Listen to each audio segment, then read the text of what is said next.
Assalamualaikum warahmatullahi wabarakatuh. Halo teman-teman, perkenalkan kami dari kelompok 5 akan menjelaskan mengenai ethic of care. Sebelumnya, izinkan saya memperkenalkan anggota kelompok 5. Yang pertama, saya sendiri Risa Benajibuto. Yang kedua, Asni Tri Sutiani. Yang ketiga, Rini Amelia. Yang keempat, Ikhlas Umumin. Dan yang kelima, Bambang Pamungkas. Pengertian ethic of care.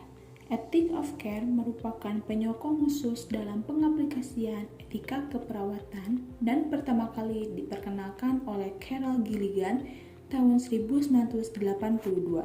Gilligan mengartikan konsep dari kepedulian sebagai melihat dan merespon pada kebutuhan dan merawat dunia dengan mempertahankan jaringan koneksi. Etika kepedulian merupakan etika yang dilatar belakangi oleh munculnya beragam pandangan tentang manusia dari berbagai perspektif yang berlandaskan kepedulian sehingga etika itu disebut sebagai ethic of care. Etika ini menggunakan sifat keibuan yang dimiliki oleh perempuan. Etika ini lebih mendasari teorinya pada unsur kepedulian yang berdasarkan emosi ketimbang unsur rasionalitas.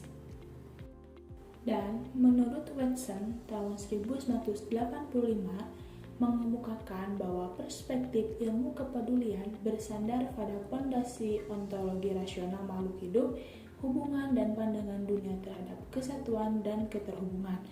Ontologi merupakan ilmu yang mempelajari sifat-sifat dasar manusia. Kepedulian, hubungan satu sama lain, dan keterhubungan dilihat sebagai hal yang penting dalam praktik keperawatan. Tujuan etika keperawatan. Secara umum, tujuan etika keperawatan adalah menciptakan dan mempertahankan kepercayaan klien kepada perawat, kepercayaan di antara sesama perawat, dan kepercayaan masyarakat kepada profesi keperawatan. Menurut American Ethics Commission Bureau on Teaching dalam buku Suhaimi tahun 2010, tujuan etika profesi keperawatan adalah yang pertama, mengenal dan mengidentifikasi unsur moral dalam praktik keperawatan. Yang kedua, membentuk strategi atau cara dan menganalisis masalah moral yang terjadi dalam praktik keperawatan. Yang ketiga, menghubungkan prinsip moral atau pelajaran yang baik dan dapat dipertanggungjawabkan pada diri sendiri, keluarga, masyarakat, dan kepada Tuhan sesuai dengan kepercayaannya. Pendekatan dalam etika keperawatan. Metode-metode pendekatan dalam etika keperawatan dibagi menjadi 4, yaitu sebagai berikut. Yang pertama, metode otoritas. Menyatakan bahwa dasar setiap tindakan atau keputusan berdasarkan pada otoritas. Otoritas dapat berhasil dari kepercayaan supranatural, kelompok manusia atau institusi seperti majelis ulama, dewan gereja, atau pemerintah.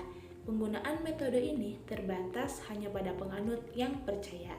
Yang kedua, metode konsensus, menggunakan pendekatan berdasarkan pada persetujuan masyarakat luas atau pada sekelompok manusia yang terlibat dalam pengkajian suatu masalah. Segala sesuatu yang diyakini bijak dan secara etika dapat diterima dan dimasukkan ke dalam keyakinan. Metode pendekatan intuisi atau self-evident dinyatakan oleh para ahli filsafat berdasarkan pada apa yang mereka kenal sebagai konsep teknik intuisi. Metode ini terbatas hanya pada orang-orang yang mempunyai intuisi tajam. Metode argumentasi atau metode Sokratik menggunakan pendekatan dengan mengajukan pernyataan atau mencari jawaban yang mempunyai alasan tepat. Metode analitik ini digunakan untuk memahami fenomena etika. Tipe-tipe etika keperawatan.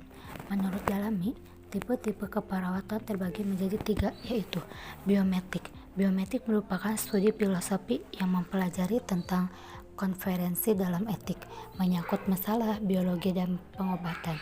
Pada lingkup yang lebih sempit, biometik merupakan evaluasi etik pada moralitas, treatment atau inovasi teknologi, dan waktu pelaksanaan pengobatan pada manusia.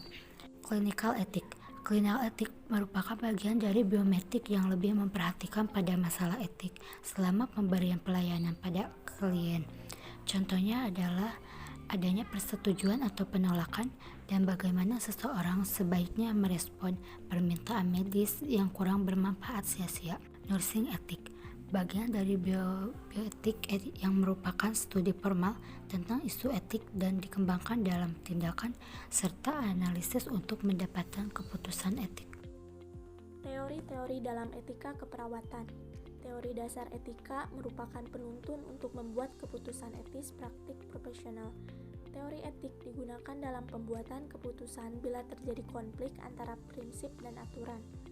Ahli filsafat moral telah mengembangkan beberapa teori etik yaitu yang pertama yaitu teologi. Teologi berasal dari bahasa Yunani dari kata telos berarti akhir. Teologi merupakan suatu doktrin yang menjelaskan fenomena berdasarkan akibat yang dihasilkan atau konsekuensi yang dapat terjadi. Teori ini menekankan pada pencapaian hasil akhir yang terjadi. Teori teologi atau utilitarisme dapat dibedakan menjadi dua. Yang pertama, rule utilitarisme berprinsip bahwa manfaat atau nilai suatu tindakan bergantung pada sejauh mana tindakan tersebut memberikan kebaikan atau kebahagiaan kepada manusia. Kedua, equutilitarisme bersifat lebih terbatas, tidak melibatkan aturan umum, tetapi berupaya menjelaskan pada suatu situasi tertentu dengan pertimbangan terhadap tindakan yang memberikan kebaikan dan ketidakbaikan. Contoh penerapan teori ini adalah bayi yang lahir cacat lebih baik diizinkan meninggal daripada nantinya menjadi beban masyarakat. Yang kedua, deontologi. Deontologi berasal dari bahasa Yunani, deon berarti tugas, berprinsip pada aksi atau tindakan. Menurut Kant, benar atau salah bukan ditentukan oleh hasil akhir atau konsekuensi dari suatu tindakan, melainkan nilai moralnya.